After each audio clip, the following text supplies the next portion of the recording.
আজকে আমি আপনাদের সাথে হোলি স্পেশাল মালপোয়া রেসিপি শেয়ার করবো। তার জন্য প্রথমে আমি এখানে দুধ নিয়ে নিয়েছি, এখানে 1 লিটার দুধ নিয়েছি। সেটাকে ভালো করে ঘন করে নেব, হাফ করে নেব, 2 কাপ মতো করে নেব দুধটাকে।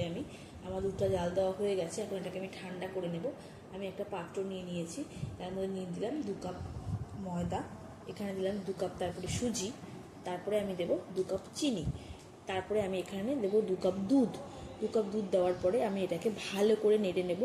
কোনো রকম কোনো গোটা কিন্তু এর মধ্যে থাকা চলবে না। ভালো করে আমাকে নেড়ে নেড়ে ব্যাটারটাকে রেডি করে ফেলতে হবে। তারপরে আমি এটাকে ঢাকা দিয়ে নিলাম 3 ঘন্টার জন্য। 3 ঘন্টা পর আমি বাদবাকিটা করবো। আমার 3 ঘন্টা হয়ে গেছে। এখানে আমি 6খানা মানিক কলা নিয়ে নিয়েছি, সেটাকে ভালো করে মেখে নিয়েছি। তারপরে আমি দিয়ে দিলাম ড্রাই ফ্রুটসের কুচি, তারপরে দেবো আমি এলাচ গুঁড়ো, মৌরি, তারপরে আমি 10 টাকা দামে যে দুধের প্যাকেটগুলো পাওয়া যায় সেটা আমি এখানে 2খানা দিয়ে দিলাম। দিয়ে আমি এখন ভালো করে নেড়ে নেব।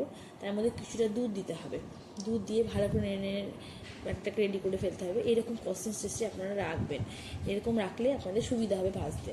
এবার আমার তেল গরম হয়ে গেছে কড়াইয়ে, আমি ব্যাটারটাকে দিয়ে দিলাম হাতার সাহায্যে। এবার আমি লো মিডিয়াম হিটে আমি বড়াগুলোকে ভেজে নেব, মালপোয়াগুলোকে ভেজে নেব, এবার মালপোয়াটা প্রায় হয়ে এসছে। আমি এখন এটাকে উল্টে দেবো, তারপরে উল্টো পিঠটা আমি ভালো করে ভেজে নেব। আমার মালপোয়াগুলো রেডি হয়ে গেছে। আজ তাহলে ভিডিওটা এখানেই শেষ করছি। টাটা।